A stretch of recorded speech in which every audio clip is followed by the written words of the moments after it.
good graces of that teacher. We must have looked gray, colorless, and dull. The light had been taken out of so many of us. This is what happened to one of my friends since kindergarten. He had retreated unto himself. He was having difficulty with English, and the more our teacher scolded and belittled him for his slow progress in front of his classmates, the more withdrawn he became. I felt much compassion toward him. He and I became best friends. I always shared my lunch with him, for he was always hungry, and even though we were all poor, he looked poorer. I met him again 50 years later. He was happily married and still had a dry wit and albeit a self-deprecating humor. But he remembered me as his best and only friend in elementary school. By middle school, I had set my mind about being a teacher, but now I wanted to be a teacher in my own neighborhood. I would bring color and light and art into my classroom. No one would be invisible.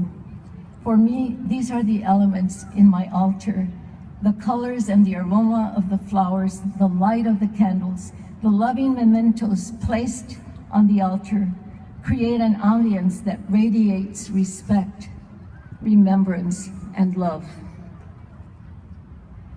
The lesson learned here is that students come to a classroom not as blank slates with nothing to offer, or a school or a teacher might feel they have to impart knowledge onto the student. Students come from someplace, they belong to someone, they have experiences, they have dreams. I learned from a great teacher of teachers, May Pendleton Cowan. Dr. Cowan was my son's elementary school teacher, whom I chose to be my master teacher in the Credential Teachers Program. Her humanity and methods were firm, fair, and compassionate, and who understood how to motivate students. I realized the importance of observation and reflection in my own values. I reminded myself many times on a powerful concept for a teacher, any teacher. How would you like your own children or relatives to be taught in their own school? Do other children deserve any less than the expectation one has for our own? Dr. Cowan posed these questions to all her mentees, and I ask you the same question. It doesn't matter which level or which field.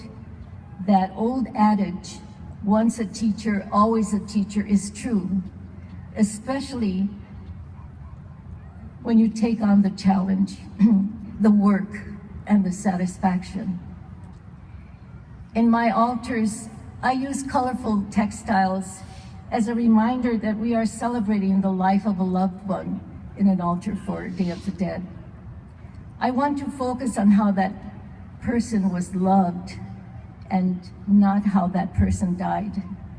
The radiance of the diverse backgrounds represented by students, especially today, I believe must be respected and celebrated to advance their learning, but also to advance our own humanity. Again, pointing to my symbolic altar, the ultimate focus of the altar is on those we are honoring.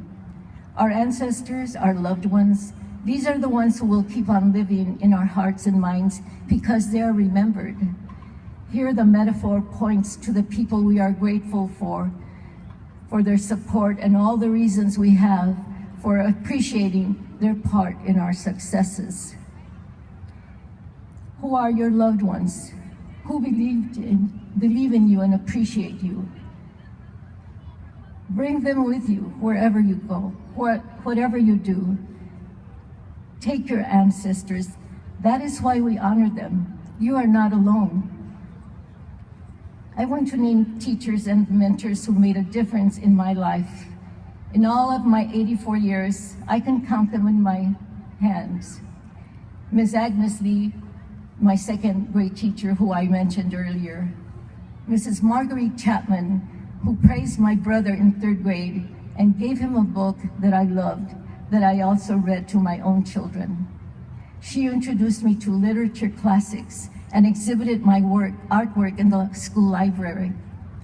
Mrs. Zealers, my junior high school 9th grade teacher, who created a monthly art column in our feature for my artwork in our school newspaper, and coached me on how to insist that I get into college prep classes in high school. And it turned out to be very good advice, because the counselor tried to dissuade me from those classes that I requested and trying to point me into home economics, which is wonderful, but that isn't where my dream was going to. Mrs. Josefina Jimenez, my Spanish major teacher and who introduced me to pre-Columbian history and art. As part of her 3-year program, she produced, directed, and made all the authentic costumes for us to wear in a musical featuring regional Mexican music and performed with the student body talent. Here at this campus, Dr. Barbara Boyer, professor in the art education graduate program, who always encouraged me and appreciated my vision for teaching. Sister Karen Bucalero, director and co-founder of Self-Help Graphics, where I was first validated as a professional artist. Sister Karen believed in me, supported me, and encouraged me as a printmaker. And then my good friend Josefina Quesada, muralist, artist, mentor, and dear friend, who pushed me to produce more painting and to explore new media. She will always be in my heart. I am forever blessed with the love and support of my sons and daughters, Alec, Ben, David, Len, Javier, Rosana, Jacqueline, Elena, and Denise, and their spouses, and my many grandchildren and great-grandchildren who give me abundant love and fill my life with such endless joy. To all of you, my dearest brother, my sister and sisters-in-laws, my nephews and nieces and your families, yes, all of you, my friends, you fill my life with light and color. Because of you, I am visible, I am blessed.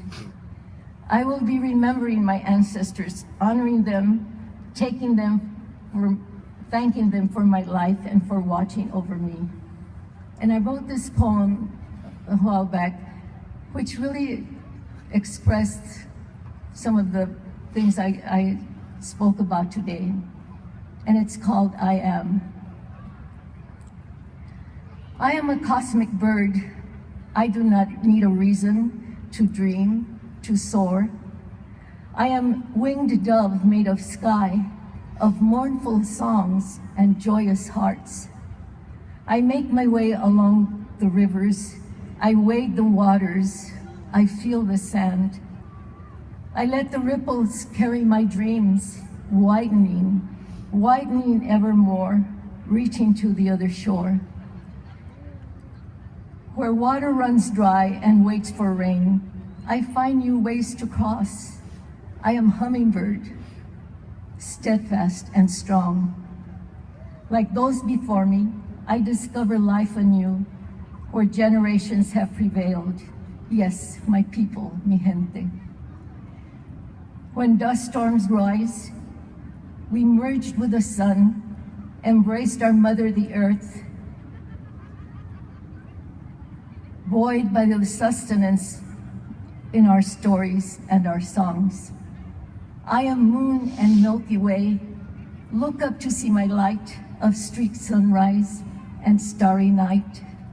I do not need a reason to dream, to soar, to fly. I am cosmic bird. My name is Neon Sky.